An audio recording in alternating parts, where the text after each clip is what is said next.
estamos listos para terminar juntos la semana con una historia de vida, con un testimonio increíble.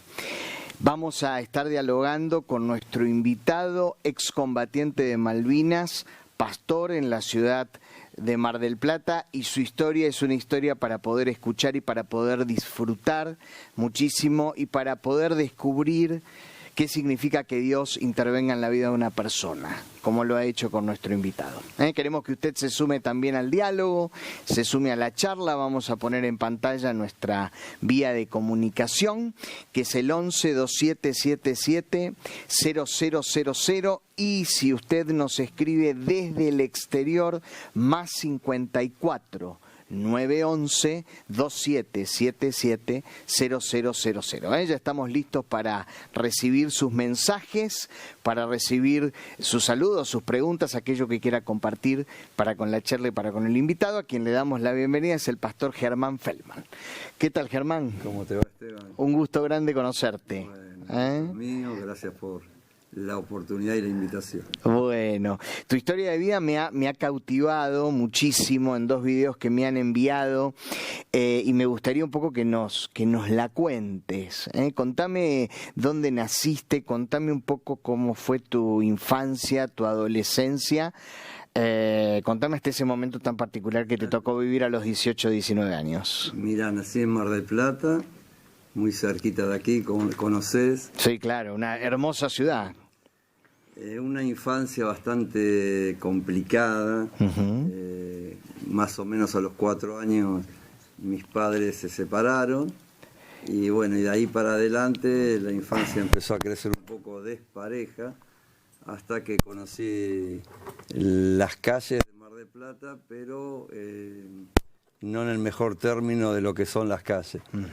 ¿Esto qué edad fue aproximadamente? Y empecé en la calle a los 12 años. A los 12. A los 12 años.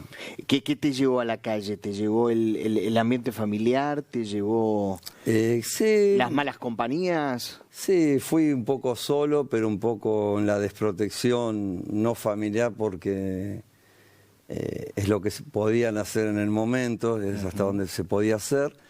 Quedé un poquito ahí a la deriva, y bueno, empiezan un poquito las juntas que uno busca, que aparecen, y mi vida se empezó de lo mínimo a distorsionar a lo máximo, hasta que soy convocado al servicio militar, bueno, obligatorio, como le decíamos la colimba, ¿te acordás? Te hago una pregunta una observación que me hiciste antes de empezar el programa, y es que provenís de una familia judía. Claro. Era judía, pero no era religiosa.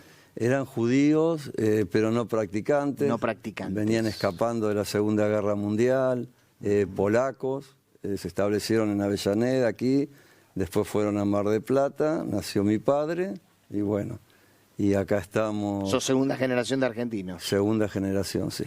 Sí, sí. ¿Y no había valores religiosos? ¿Había algún valor de tradición judía en la familia? Sí. ¿Algún tipo de práctica en particular? No práctica, porque al no ser practicante no guardaban, pero su ADN estaba latente. Estaba latente, no hablaban hebreo, hablaban el irish. El irish, claro. Que es con lo que me crié yo, con la voz, con el seide. Sí, claro. Con toda una tradición, ¿no? Que intentaban guardar. Algunas comidas. No la práctica religiosa en sí, pero de alguna manera estaba el valor espiritual de Dios de Abraham, Dios de Isaac, Dios de Jacob. Estaban ellos aún sin hablar. Sí, sí. Y me decís que en un momento sos convocado entonces al servicio militar. A los 18 años, sí. Yo estaba en otro país viviendo. 17 años me fui a Brasil.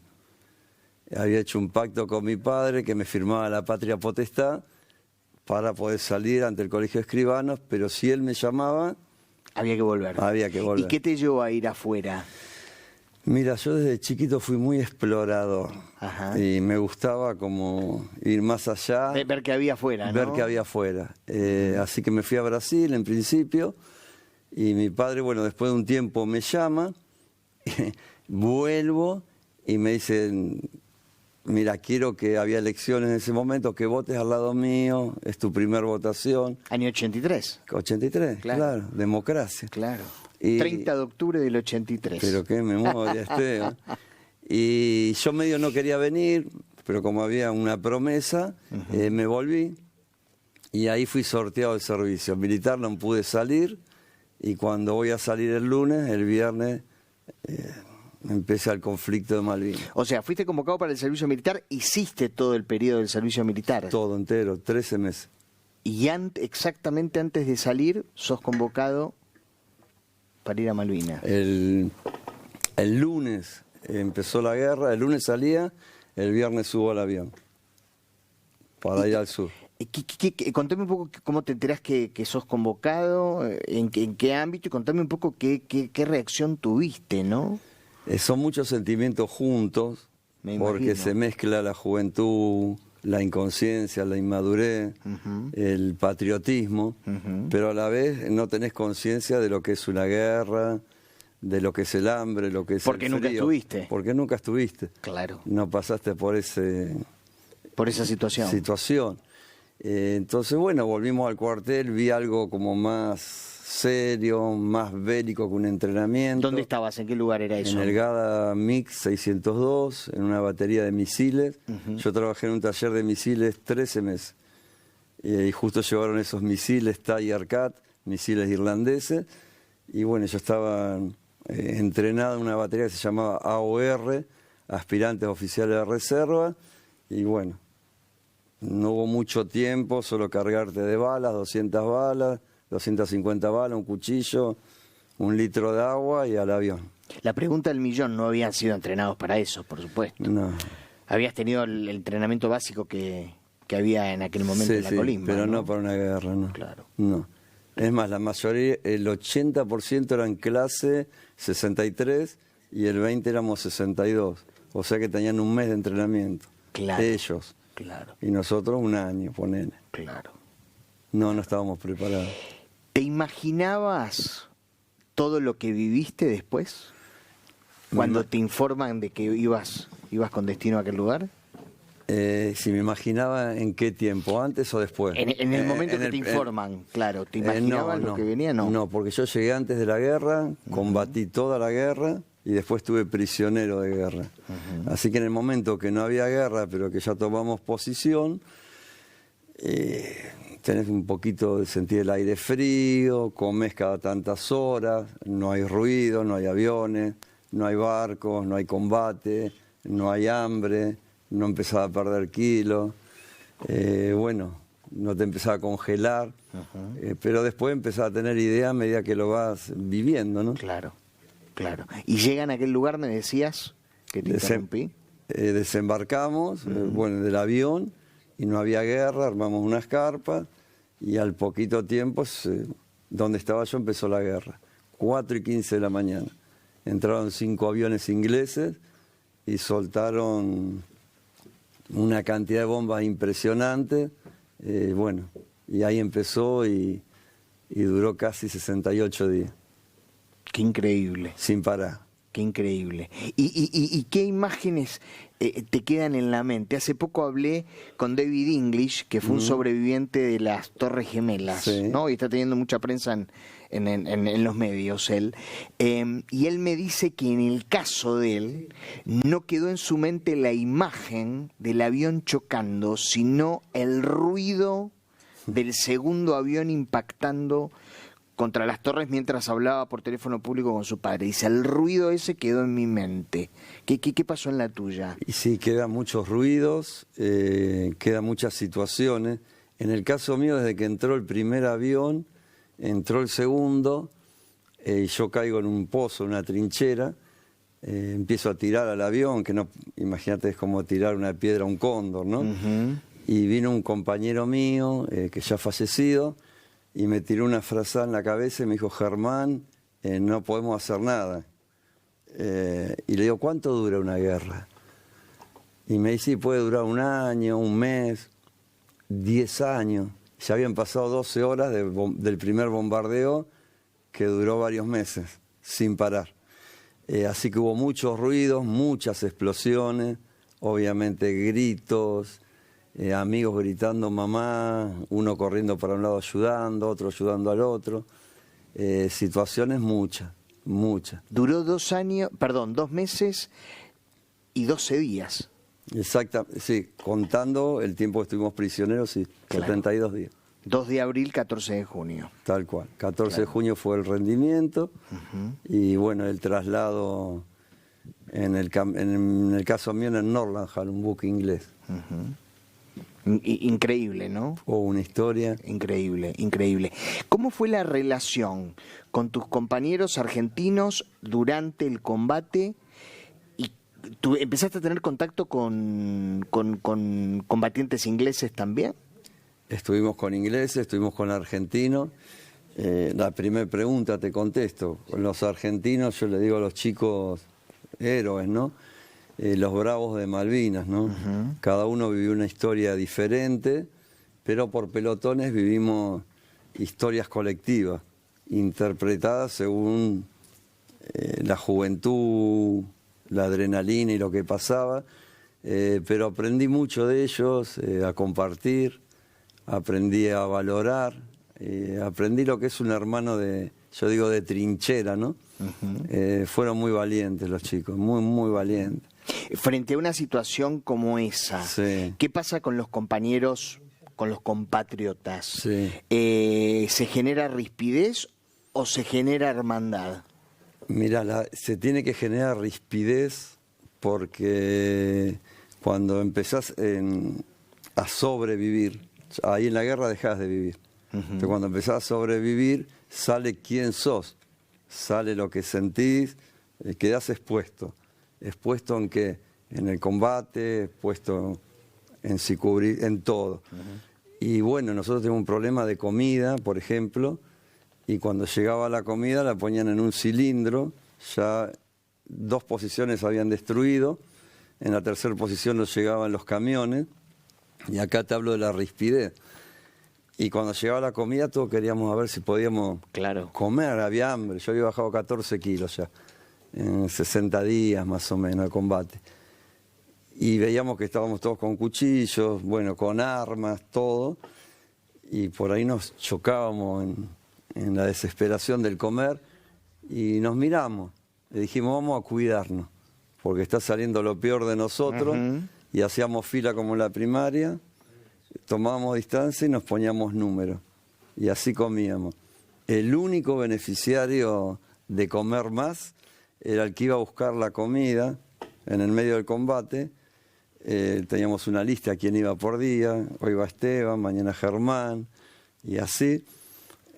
Vos venías con el cilindro y cuando te agarraba el ataque, vos te sentabas y llevabas un tenedor y comías todo lo que podías. Si morías con la pancita llena, y si no le llevabas a tus compañeros. Y ahí ellos en fila comían. Cuando ya no se podía llevar más comida, ya las rispideces no había. Podía uno, en un silencio, vos hablas de ruido, también hay silencios en la guerra. Claro. Que son terribles. Te iba a preguntar qué desconcerta más, ¿mucho ruido o mucho silencio? Preguntón. El silencio desconcerta mucho. Me imagino. Mucho. Porque te pone con mucha adrenalina, mucha sobrevivencia. Sin saber demasiado bien qué pasa, mientras que en el ruido entendés que hay un ataque. Que hay un ataque. Entonces te genera una alerta que después te daña, que es lo que es el postraumático de la guerra, que es una de las cosas. Entonces muchos en el silencio gritan. ¿De qué manera? Empiezan a caminar sobre el lugar donde hay silencio, pero hubo un ataque todo el día. Ahí vienen, va a pasar algo, y el otro le dice, quédate tranquilo, es el momento de descanso. Yo me acuerdo de ponerle más de 60 días de combate, no te hablo de prisionero, ¿no? Haber dormido, que yo, no puede ser esto, yo sé que no es. Pero en lo que vos percibís. Claro, como me decías vos del sobreviviente de las Torres Gemelas. Me acuerdo haber dormido 3 veces. 3 te digo como... Como mucho. No, muchísimo. 2 ponele. y sé que no pude estar 68 días sin dormir. No sé cuándo dormí, pero no dormís. Vos estás en constante alerta. Estás esperando lo peor y mirando a tu amigo sin saber si lo vas a ver a la hora o al día. Todo eso genera, después la rispidez se convierte en hermandad. Claro. Y es algo muy fuerte porque es más importante que vos vuelvas que yo. Entonces cuando vos volvés y sabés que otros no volvieron, te cuesta estar. Te cuesta ser merecedor. Porque yo soy marplatense, ¿no? Pero conozco Mar de Plata, me gusta el mar mucho.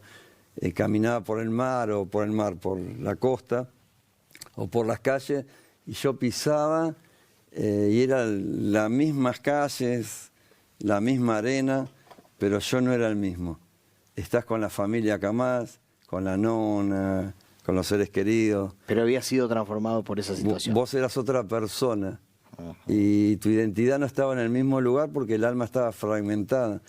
Pero vos tenías que volver a ser vos, pero pensaba, y los que no tienen la oportunidad ni de volver, ¿por qué me tocó a mí? Y ese es otro combate, el de la vuelta e inserción. Ahora vamos a hablar de eso, me pareció un tema muy interesante. Vamos. ¿Se mantuvo la hermandad con alguna de esas de esos compañeros de batalla hasta el día de hoy? Sí, sí. Son hermanos de la vida. Me imagino, después de pasar semejante situación, ¿no? Tenemos un dicho. Cada lugar de batalla tuvo enfrentamientos diferentes, situaciones diferentes, combates aéreos, combates navales, combates cuerpo a cuerpo, hubo de todo. Pero algo que tenemos con un dicho entre nosotros que es codo a codo. ¿Y por qué no es espalda con espalda? Es porque en la trinchera entran dos, o en algunos puestos ya quedábamos de a dos, y vos estás codo a codo. Entonces, en momentos apoyado así, mirando para arriba y recibiendo todo el ataque, ¿no? Y yo hace unos años, por ahí me está escuchando, un excombatiente que combatí toda la guerra, pasé por la casa en Misiones, y mi señora dice, les voy a sacar una fotito de recuerdo. Bueno, y estábamos los dos en remera, y cuando nos tocamos el codo, él empezó a llorar. Increíble, increíble, ¿no? Claro, volvimos. La mente trajo el recuerdo ese. Claro, y cómo nos cuidamos. Momentos que yo he tenido el casco de él en mi pecho y mi casco, y que él me diga, le digo, hermano, ponete el casco. Lo tengo puesto. No, si lo tengo yo acá en el pecho. Bueno, me toca salir a mí, no, yo voy a salir por vos. Valía más el otro que uno. Qué increíble. ¿Y qué pasó con aquellos ingleses con los que tuviste relación? Cuando yo ya tuve relación con los ingleses, ya estaba emboscado, ya estaba atrapado. Mi primer encuentro fue medio cómico, porque sí o sí vos te tenías que presentar, había una orden del Estado, del área militar, que estaba Benjamín Menéndez ahí, y mandó a decir, no se hagan matar, de donde salgan, no tiren, se terminó la guerra. Pero vos, ¿cómo te paran de golpe? ¿Cómo te sacan un arma de la mano? Lleno de hongo, lleno de piezas molares que se te cayeron, con pie de trinchera.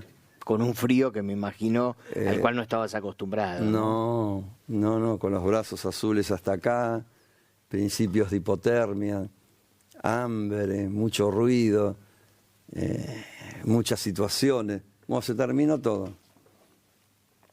Entonces vos decís, ¿qué pasó? Y bueno, entreguen las armas, donde es la batalla final. Yo me acuerdo que hablé con Dios, ¿viste? Y le dije, no sé si era muy creyente, pero sabía, por lo que te conté de mi familia, que Dios... Tenías ahí una idea dando vuelta. Dando vuelta, ¿viste? Y digo, mira, ¿cuánto me queda de vida? Bueno, no tenés reloj, 70 horas, 72 horas. Calculábamos, en la guerra vos mirás y medís las horas, los tiempos y las escenas de otra manera. Y yo digo, quedarán 70 horas. Y era la batalla final, ¿viste? Y no, ahí me encontré con los ingleses, pero cuando ellos me encuentran, ¿por qué digo que fue cómico? Porque yo de pasar tanto hambre, me encuentro 6 tabletas de chocolate, Águila.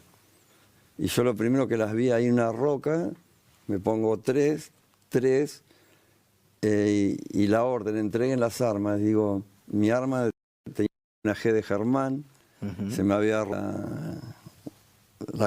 me hice una correa de soga, se me rompió para disparar lo que es seguridad, para que disparara en repetición o simple. Yo andaba con el arma así, no me gustan las armas, y los muchachos me decían, Germán, cuidado, pues sabían que apretaba. Me dice, bueno, entreguemos todo, ya estamos, terminó la guerra. Y digo, no, hice un pozo, y mi arma quedó ahí con la G, no la entregué. Y ahí cuando me encuentra el inglés, me encuentra sin arma. Cuando ya me salen, y obviamente lo tenés ya apuntándote encima. Entonces yo levanto las manos y me había hecho un poncho con una frazada. Yo estaba muy sucio, no me bañé por 72 días.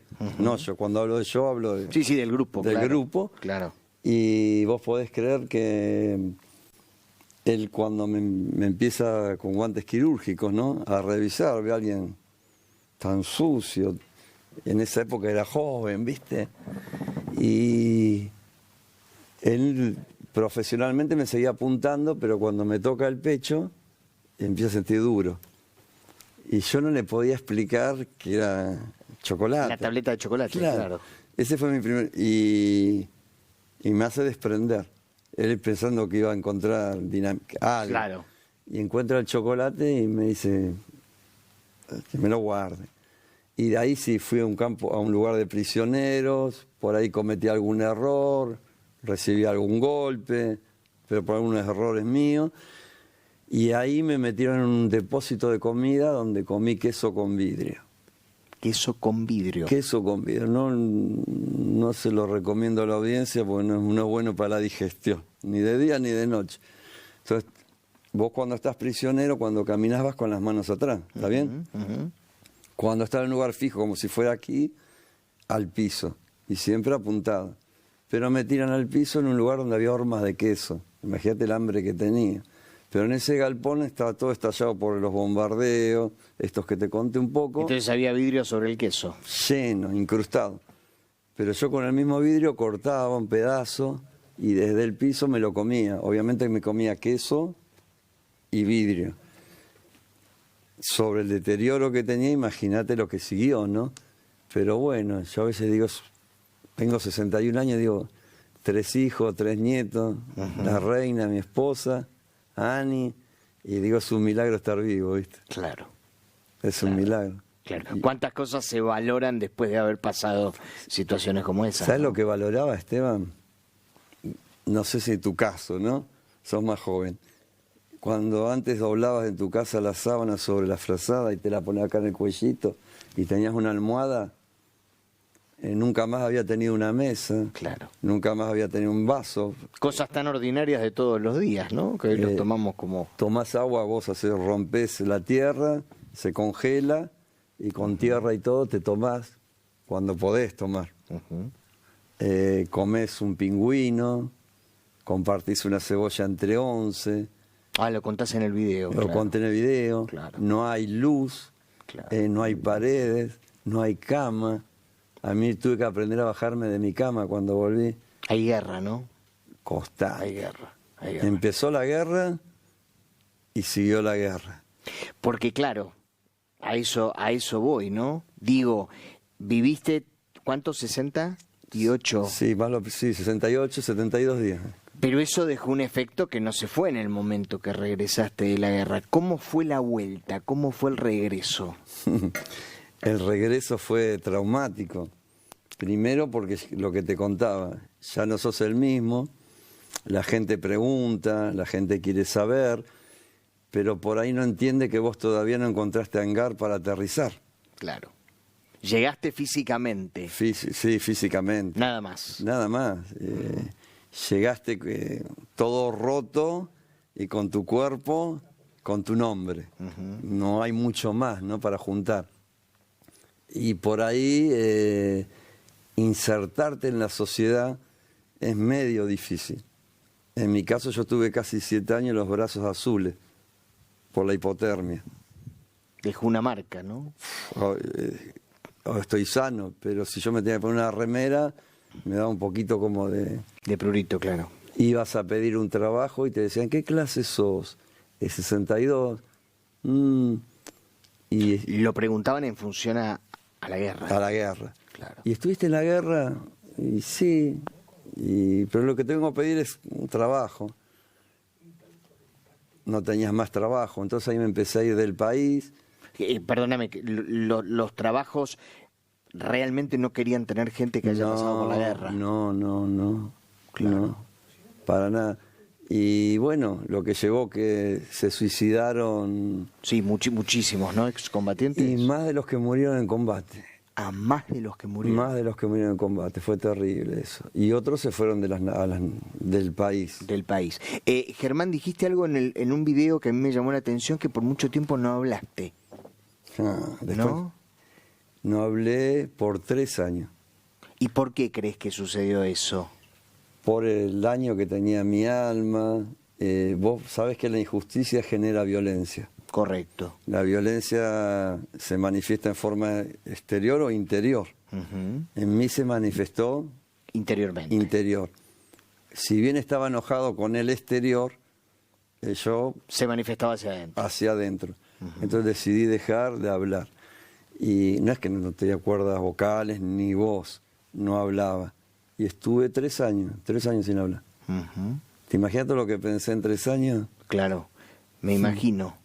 ¿El resentimiento es un sentimiento que la guerra genera? Sí, lo genera más como te volví a decir, la injusticia, que te resiente y te lleva a la falta de perdón. Y si vos no perdonás, no sos libre de estar resentido. Podés estar resentido con razón, vos sabés, o sin razón, pero el daño te lo llevas vos. Entonces, bueno, yo un momento decidí perdonar y bueno, es más, estuve en Malvinas 35 años después. Sí, ahora lo vamos a ver en un video, ¿no? Y ahí hubo un acto de perdón, pero bueno, también tuve la oportunidad de estar en Inglaterra y también hubo un acto de perdón, pero primero me tuve que identificar, admitir, reconocer, y después digo, ¿quiero llevar esto o no?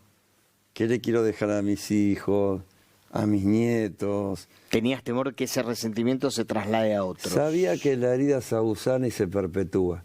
Eso como inconscientemente lo tenía un poco, no claro, pero en el haber del entender que no me iba a infectar a mí, sino que iba a seguir. Y digo, esto lo tengo que cortar acá, y si Dios me trajo y estoy vivo, algo debo tener que hacer.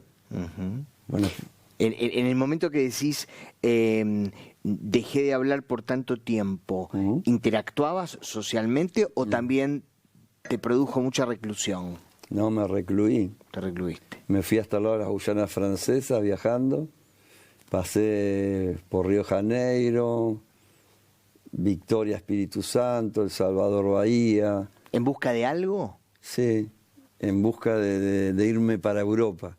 Me quería ir a Francia o a Grecia. Entonces estaba buscando un barco, pero cuando llegaba a los barcos, cuando llegaba a la embajada, por ejemplo, de Grecia, me pedían X cantidad de dinero, obviamente el básico para ir, que no lo tenía. Entonces decidí buscar barcos, que en Brasil podía salir a través del pasaporte, sin libreta de embarque. Bueno, hoy soy conductor naval, así que tengo libreta y permiso, pero en esa época no. Y bueno, y los capitanes me decían, mira, para ir a Francia tenemos 13 días. Y 13 días no te puedo llevar como tripulante porque no te puedo dar de comer, así que no podés pasar. Y bueno, así que no me dejaban subir, yo seguía avanzando hasta que llegué a Belém do Pará, lo último. Muy al norte de Brasil. Eso. ¿Dónde termina? Después llegué a la frontera porque quería entrar a la Guyana Francesa, y ahí me empecé a enfermar un poco y tuve que volver. Un poco bastante. ¿Y volviste a Mar del Plata? No, me fui a la casa del estudiante universitario en Botafogo, Río de Janeiro. De Río empecé a bajar de a poco y volví a Mar del Plata. Y volviste a Mar del Plata. Decís algo que a mí me llama mucho la atención. Decís, en las guerras pierden todos, incluso los que ganan. Claro. Imagínate que se pierden profesionales. Ese triunfo es engañoso. Es engañoso. Las guerras detrás de la bambalina, geopolíticamente, estadísticamente, mundialmente, territorialmente, se resume en un interés creado y que no importa el medio para llegar al fin. Y a veces ese marketing, a veces no, es la muerte misma de generaciones. Entonces pierde mucho, pierde hasta el que gana, se pierden médicos, artistas, músicos, papás. Gente en potencia, ¿no? Además muy joven. Mucho potencial. Claro, además sumamente joven. Bueno, le cuento, si se acaba de sumar al programa, que estamos charlando con Germán Feldman, excombatiente de Malvinas, pastor en la ciudad de Mar del Plata. Ahora vamos a llegar ya a... Bueno, tiene tantos momentos tan interesantes, está allí nuestra vía de comunicación y están llegándonos los mensajes 1127770000. Si nos escribe desde el exterior...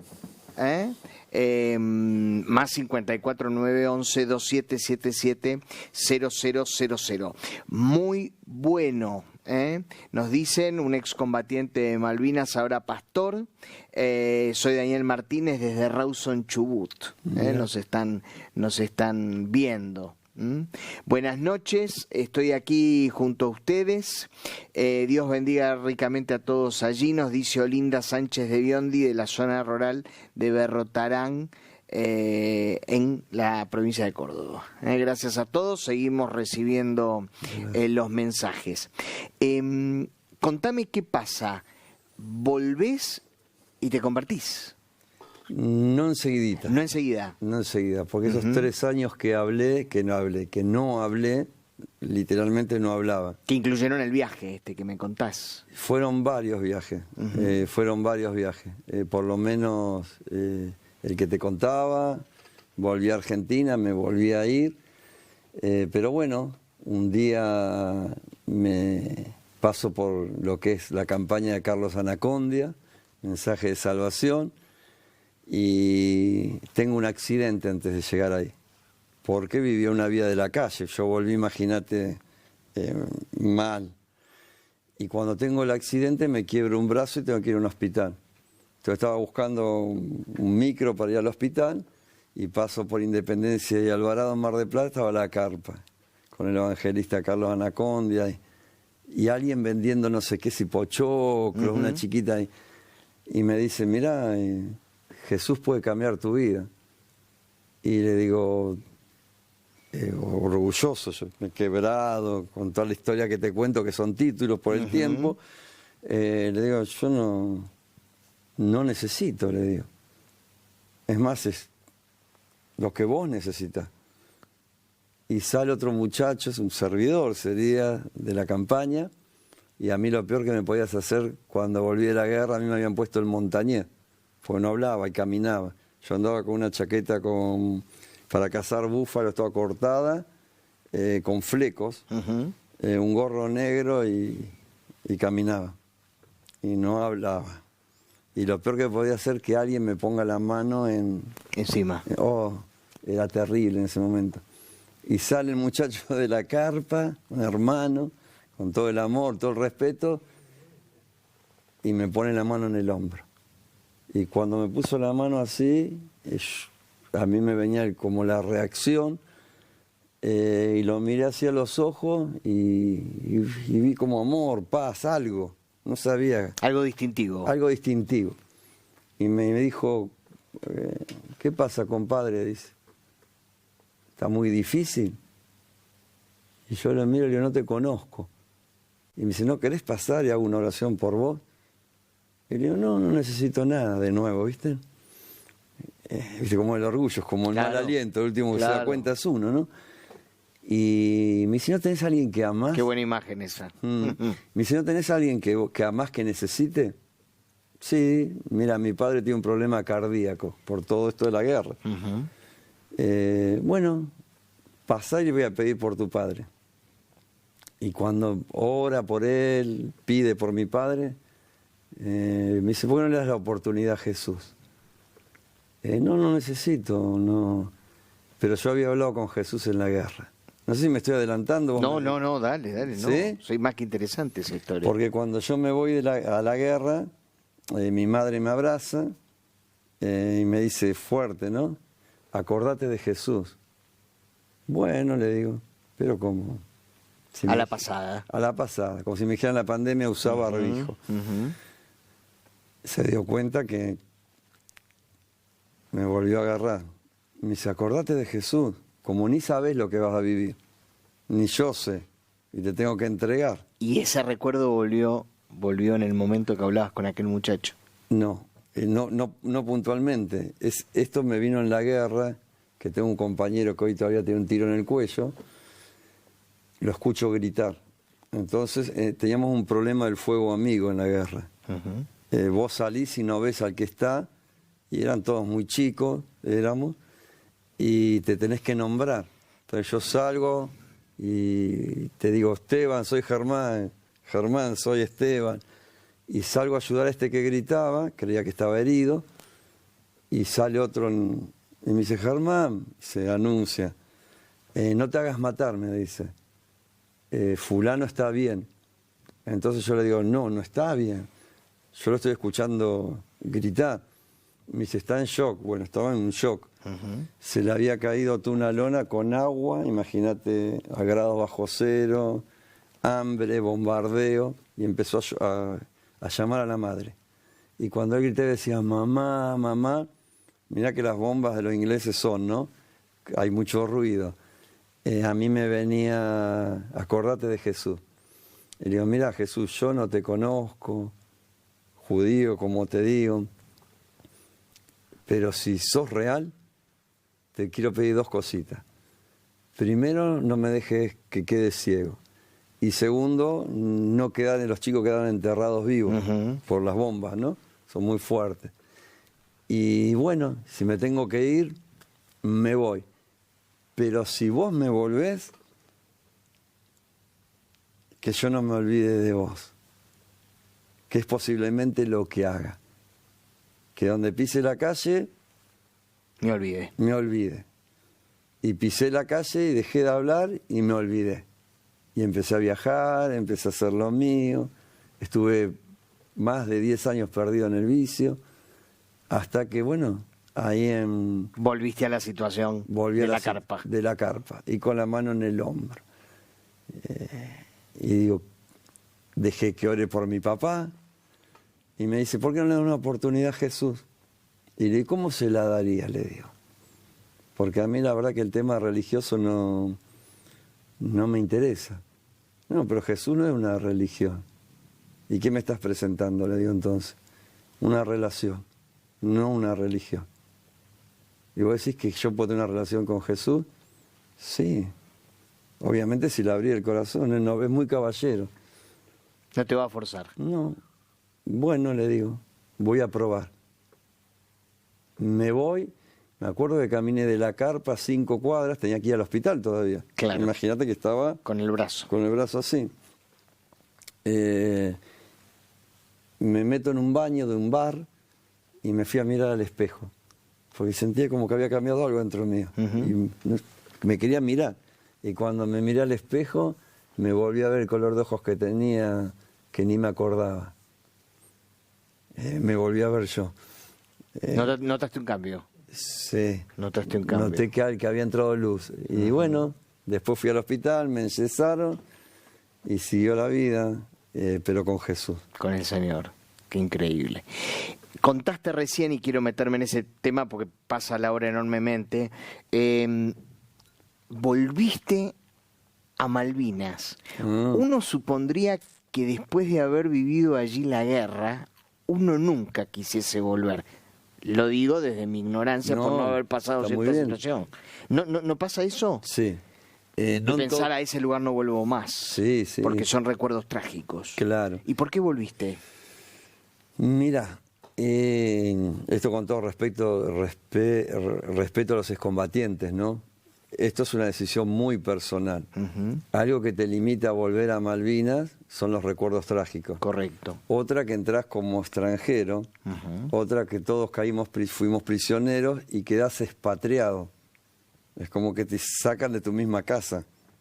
Correcto. ¿Viste? Entonces, para volver a tu casa te tienen que sellar el pasaporte. Y es como un tema. Sí, claro. Y otros directamente para no abrir la herida, el que no fue sano, otros porque ya terminó. Pero yo se sentó un amigo mío que escribió un libro, hay un poema que se llama Niño vestido de soldado, que es mi vida, pero es la vida de todos los chicos. Ese poema él me lo dedicó en un libro y el escritor se sienta un día tomando un café, charlando así, y me hace una pregunta del millón que es la que me estás haciendo vos. Y me dice, Germán, ¿vamos a Malvinas?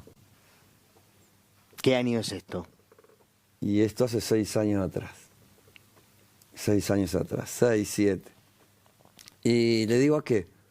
Y me dice, vamos a hacer un evento de natación de aguas abiertas, diplomática y deportivamente, para que se reconozcan los cuerpos y venga el forense de Suiza a través del ADN de los que dicen las tumbas soldados solo conocido por Dios.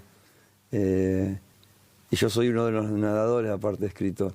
Y estos años, me dice Pablo Río, me he entrenado para tirarme al agua por vos y por los veteranos de guerra. ¿Me acompañás? Y me quedé con el café y le dejé que vaya a casa. Y lo piense. Y no hubo duda. ¿Lo vemos en el video, te parece? Si sos tan amable. Sí, vamos a ver el video, lo compartimos juntos y volvemos.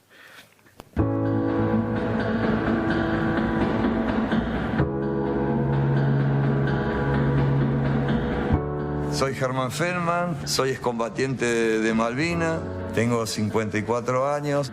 Yo estaba haciendo el servicio militar obligatorio, estaba el lunes por irme de baja, el viernes se inició la guerra del Atlántico Sur.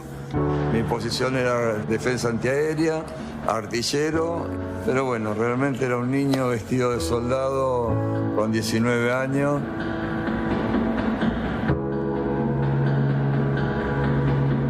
Las explosiones de la bomba, pues tuve 68 días bajo bombardeo naval de noche y bajo bombardeo aéreo de día, en una condición obviamente de mucho estrés, poca preparación, la condición física, aún mental obviamente, de todos los chicos de la guerra se iba deteriorando día a día y paso a paso.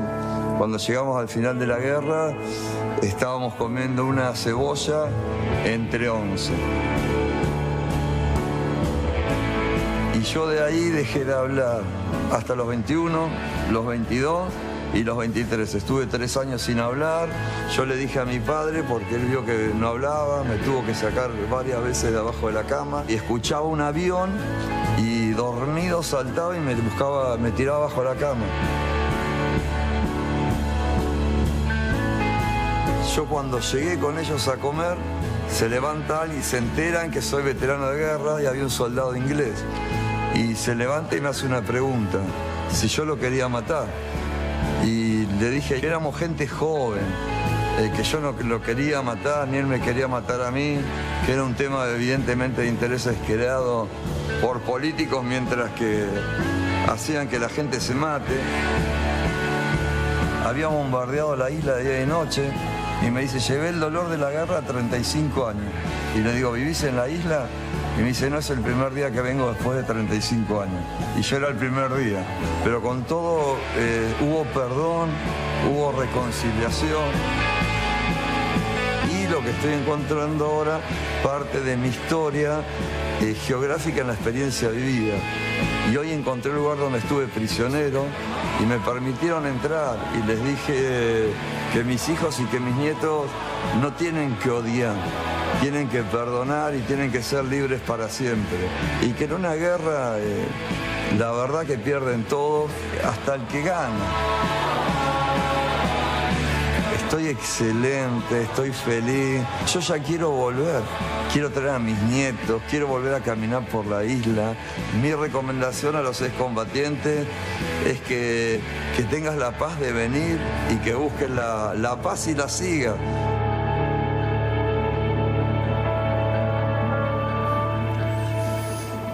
Bueno, increíble el video, ¿eh? Muy bonito. Increíble. Me llamó la atención algo que también dijiste, entiendo que fue en este viaje, que cuando bajaste del avión, alzaste tus manos y bendijiste el lugar, ¿no? Claro. Es muy interesante, a mí me apasiona la palabra bendecir, porque la tenemos muy asociada a lo religioso o a la experiencia espiritual. Sí. Pero la palabra bendecir es decir bien. Si yo te bendigo a vos, estoy diciendo bien acerca tuyo. Estoy teniendo una opinión favorable acerca tuyo. Y vos dijiste bien acerca de un lugar que no necesariamente te había tratado tan bien. Hay que devolver bien, ¿no? Y lo primero que sentí, no sabía, esto no lo programé adentro mío, ni me di cuenta que iba a bajar a un aeropuerto militarizado. Yo creí que iba a bajar a un aeropuerto civil. Entonces cuando bajo estaba todo lleno de marines, ingleses, soldados, bueno, formados, custodiando, nos piden que nos saquemos fotos, pero yo ni bien pisé, después de 35 años, estuve 2 años, me había comprado unos bolsegos y no los estrené, los quería pisar en Malvinas, pues yo nunca me cambié, nos vendábamos con diarios, con trapos, tengo una discapacidad del 10%, que después fui sanado, gracias a Dios, pero la padecí un año. Y digo, voy a pisar con un bolsego nuevo y a ver qué siento. Y lo primero que sentí es bendecir. Entonces no me doy cuenta y levanté mis manos y bendije a Dios, ¿no? Y me llamaron los soldados ingleses. Ellos entendían como que estaba por ahí faltando el respeto. Claro. Entonces me llaman y yo fui en paz. Y me dice, ¿qué estás haciendo? Y le dije, estoy bendiciendo a Dios y dando gracias. Porque cuando aceptás las situaciones y agradeces, es que la situación ya cambió. Claro. Y te hizo quien tenés que ser para hacer lo que tenés que hacer, ¿no? Claro. Entonces esa fue la experiencia. Una situación aparte sumamente contracultural, ¿no? Contracultural. Por eso te llamaron. Claro. Llamó la atención esa situación. Sí. Y decís, Germán, algo que a mí me impactó, y es que el perdón te liberó. Sí. No a ellos, a vos. Sí, sí, me liberó. Me sacó una mochila. Un cajón. Claro. Un cajón. El perdón trae libertad. En este video no se ve, pero a mí se me acerca un inglés y me pregunta en un bar, que estábamos ahí comiendo con los nadadores, esperando para comer, si yo lo quise matar. Y me dice, ¿vos me quisiste matar? Y el chico que me traducía, que hablaba muy bien inglés, es joven, no le gustó. Me dice, ¿entendés lo que te está diciendo? Entiendo, pero no sé responderle. Pero vos respondés lo que salga de mi corazón. Y le respondí lo que salió de la abundancia del corazón. Habla la boca. Habla la boca. Y la boca habló y le dijo, mira, éramos gente joven, posiblemente te quise matar, pero yo creo que es un tiempo de perdonar. Y bueno, me abrazó y se puso a llorar y a llorar y a llorar. Y le mostramos un poema que llevó el escritor y el narrador, que se llama Niño vestido de soldado. Y en una placa en inglés y en castellano, había más veteranos ingleses, y esa placa la olvidamos en la isla, y la han encontrado, y hoy está en el cementerio de Darwin. Wow. El poema, Niño vestido de soldado. Así que un regalo divino para mí, porque no es mi historia, es la historia de todo. Claro. Tremenda historia. Sos un héroe, Germán, nos dice Vilma desde Esquel. Qué emocionante el testimonio del pastor acerca de Malvinas, nos dice Elena de Uruguay. No es nada fácil la guerra. Un abrazo muy fuerte a Germán, el entrevistado, y también a Esteban, nos dice Vladimiro desde Misiones. Germán, si alguien quiere saber más acerca tuyo, mientras estábamos charlando aparece allí tu canal de YouTube. Es Germán Feldman, tal cual Germán tu nombre Feldman, y apellido. tal cual. Sí. Entran allí y ¿con qué se van a encontrar? Se van a encontrar con un montón de material de todo tipo, sobre todo de la intimidad con Dios, de cómo conocía a Dios, pero hay una parte donde pican el chico de la guerra, que van a encontrar material desde Malvinas, sobre Malvinas, oraciones sobre los veteranos de guerra, porque hemos estado tratando de ayudar a veteranos de guerra en el postraumático de Irak, de Estados Unidos, de Israel y de otras situaciones. Otras latitudes. Y he hecho algunos mensajes. Qué interesante lo que decís, porque Dios nos permite vivir ciertas situaciones en nuestra vida, algunas muy poco agradables, ¿no? Para después, producto de haber vivido eso, poder bendecir la vida de otros. Tal cual. ¿No? Todo nos ayuda bien. Todo nos ayuda bien. Dice que somos consolados para que con esa misma consolación podamos bendecir a otros. Claro. Podamos bendecir a otros. La verdad que he acompañado hasta jóvenes israelíes al cuartel, no queriendo ir, acompañándolo hasta la puerta con sus propios padres. Y me decían, Germán, yo no puedo desertar pero no quiero entrar. Y le digo, ponete en manos de Dios. He estado con jóvenes que han estado en Irak y han sido capturados y se acordaban cuando les daba el Salmo 91 y los pude volver a ver con vida. Así que más que nada agradecido con el mismo favor que recibí, poder darlo a otros. Y las guerras no son solo la física. Hay guerras de salud, guerras económicas, guerras geopolíticas, guerras sociales, guerras mentales, guerras familiares. Y en cualquier guerra que puedas estar, yo esto todavía no lo edité. Mira, está mi hijo acá a unos metros, uno de mis hijos. Yo filmé un video donde salí prisionero, que creí que no iba a salir más después que comí el queso y el vidrio, pues estaba muy mal. Y dije esto, de cualquier guerra te puede sacar Jesús. Y como me dijo el muchacho de la carpa de mensaje de salvación, no una religión, sino tener una relación personal. Y no se equivocó. Sabés que no. Qué bueno haber charlado con vos, che. Un gusto haberte conocido. Que el Señor te bendiga. Gracias por tu historia. Gracias por compartirla. Gracias por bendecirnos y por ayudarnos. Me quedo con esta frase de 4 palabras: que el perdón nos puede liberar. El perdón te libera. Que el Señor te bendiga, Germán. Muchísimas gracias. Un gustazo grande.